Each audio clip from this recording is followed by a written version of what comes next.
Good afternoon. Welcome to the weekly livestock market update. I'm Brownfield anchor reporter Megan Grebner. With us, as always, to talk all things markets is University of Missouri Scott Brown. Good afternoon, Scott. Good afternoon, Megan. A couple of things for us to touch on today. We're going to talk a little bit about trade, a little bit about demand as well. But to get things started, let's recap what happened this week in the markets. Yeah, so generally some lower prices this week, which is different than we've talked about for a while, but cash cattle down $1.50 on the week. Those feeder cattle auctions were anywhere from $3 to $8 lower this week. On the cattle futures side, we saw a weakness with the October live cattle futures contract down nearly $4 and the September feeder cattle futures contract down more than $5. I think we saw some larger declines in feeder cattle futures as corn futures jumped nearly 19 cents this week on that September contract. The choice box beef price gained nearly $8 this week. That puts it only $4 below where it was a year ago at this time, by the way. On the hog side, cash bone goat prices were 50 cents higher this week. That October lean hog futures contract closed down 55 cents. The pork cutout value was $1.30 lower this week. It's really kind of the first week and quite a few that we're talking about lower prices. Is there just some concern? Are we still managing all of this volatility that seems to be going up and down in both the cattle and the hog side of things? Yeah, I think that's part of it. And I think, cattle in particular had a tough week just with a lot of folks read some pretty bearish news out of that cattle on feed report we got last Friday. And I think that carried over into markets this week. Slaughter, we keep kind of updating as we go along, and another pretty strong week for slaughter. Yeah, that's right. I keep saying we just need to keep doing this. So cattle slaughter for this week at 654,000 head. That's up 0.3% from where we were a week ago. And hog slaughter at 2.664 million head is estimated by USDA. That's 1.8% higher than where we were a week ago. So both of those numbers are good, and hopefully we can continue that trend for the rest of 2020. Do we get nervous as we look ahead to the last quarter of this year? And we're talking about, we know that shackle space is always under pressure anyway, knowing that we aren't fully worked through that backlog of hogs that was caused by the coronavirus pandemic and those slowdowns and shutdowns? Yeah, so yes is the very short answer to that. And, if I look at the end of 2019, we were talking about some weeks there of an average daily rate of about 475,000 head of hogs. So even though we've been increasing, we got a ways to go to get back to that level. I keep asking myself, is this processing industry ready for the continued expansion needed to have the shackle space we need at the end of the year? Last thing we need is to back up hogs that then we get to deal with in the first quarter of 2021. So there's a lot of issues there, but we certainly have been headed in the right direction. The first big report this week, cold storage numbers came out to kick off the week. Let's talk a little bit about those numbers. Yeah, so by and large, we got good news out of cold storage this week. Beef ending stocks in July at 439 million pounds. That's 15 million pounds less than where we were a year ago. It's just slightly up from the June numbers. On the pork side of the equation, 459 million pounds of pork in cold storage.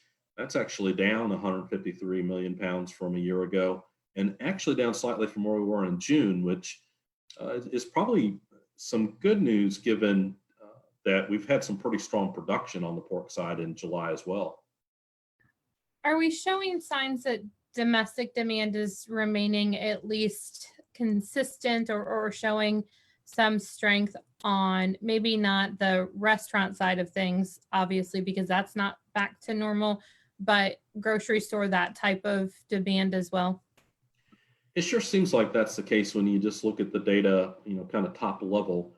Demand seems to be fairly good. And I will say, don't forget, we're running some fairly high retail prices at consumers right now. So the fact that we're moving the amount of product that we are, and we're not seeing any kind of backup in terms of ending stocks, I think actually signals fairly good news. And although we've talked a lot about what has been an increasing trend in coronavirus cases, you look at that U.S. data of late, and it has kind of turned back over. So perhaps we're headed in a better direction from a domestic demand standpoint. That would be good news and music to everybody's ears at this point. I saw a report in the Wall Street Journal this morning that showed consumer spending increased slightly this month, maybe not at the pace that it was previously, but showing at least some positive. Are we trying to find the silver lining where we can right now? Yeah, absolutely. And, so I keep reminding us that two components here. Number one, actual income levels for consumers matter here, and maybe they've been stronger than we've maybe anticipated, but also then stimulus has mattered. So I'm more than happy to talk about the positive side of that picture right now. I will just throw in the cautionary comment that I worry about income and stimulus going forward and the impacts that could have, but we'll live with the positive side of the story for today. And certainly more consumer spending is good for us when we think about the effects on cattle and hog producers. All cattle and hogs in US and Canada, also those numbers came out this week. Not a ton of changes, really.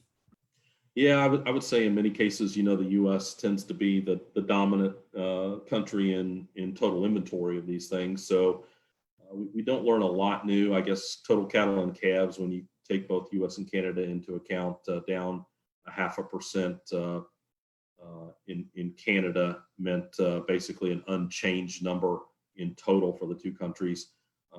Overall, beef cows down 0.8%, which, by the way, I don't want to let us forget that the supply side of cattle, despite what was a big cattle on feed number last month, long-term is in relatively good shape. We're at least not going to be talking about increases in production as we, get into 2021. I don't want to lose sight of that. On the hog side, total hogs and pigs up 4.4% in the two countries, while kept for breeding was down 0.9%.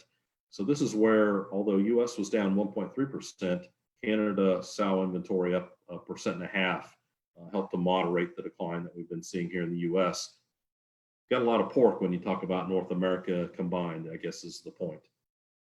Keep buying your bacon. Ground pork. I love the story. There was a story from National Pork Board in the last couple of weeks talking about increases in ground pork demand at the retailer, and they're getting a lot of first-time customers and now return customers. Keep buying it because it's a great product, but it's also good for everybody on the. That's correct. We want to make sure that ground pork product, we get those return customers. I think that's the win for the pork industry longer term. U.S. trade data, some updated projections from ERS this week. It's a pretty big jump as you look at the numbers and the data coming from USDA.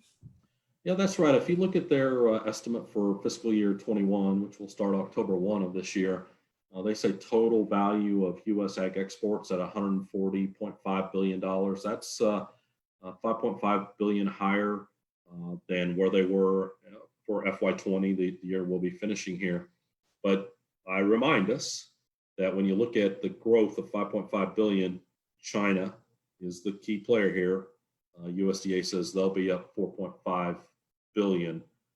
So 4.5 of the 5.5 is all related to increases in trade with China. Now that's all like commodities, not just livestock. So corn and soybeans matter a lot in this discussion as well. Do we proceed with caution looking ahead to next year, seemingly relying on one big customer to maintain strength looking ahead, even though, the phase one trade purchases have been good, but not necessarily where they thought they would be? Yeah. So for sure, I always will say, depending on one country, isn't a great risk management strategy, but that's kind of where we're at. All right, so China's a big country. It's not surprising that we tend to see them be somewhat dominant, especially when you think about the growth that's been occurring. I think the pork industry may get to deal with this, most head on, in that growth in U.S. pork to China has been pretty strong for much of this year, and I think it'll be hard to continue that into 2021. I'm not saying that they turned down, but to talk about a 2021 that has the same growth as 2020 did, I think is a pretty tall order. And not just growth in pork. I mean, exports of U.S. beef, while much smaller and on a much smaller scale, have still grown significantly in 2020. Yeah, absolutely. I always say there's a segment of the Chinese population that probably is interested in more higher quality U.S. beef products, and I think that's an opportunity for us. It's starting from a small base, but it's always important to be growing those new export opportunities for U.S. beef and pork products, and where we tend to, on the beef side, depend a lot on South Korea and Japan, which of late have been reasonably strong. We need more countries, and so China could actually fill an interesting role there to be growing trade with us on the beef front. Plenty for us to watch and talk about in the coming weeks and months ahead. That's correct. It never ends. All right, Scott, as we look ahead to next week, a full slate of reports for us. What are we watching for there? Yeah, that's right. So we get Restaurant Performance Index out early next week, and then Economic Research Service will release their updated farm income estimates. And we'll finish the week with a jobs report and monthly trade data.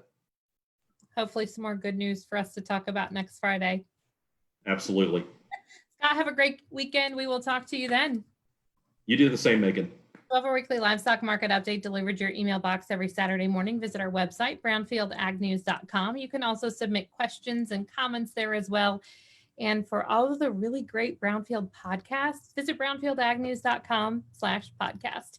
Have a great weekend. We'll talk to you next Friday. I'm Megan Grebner for Brownfield.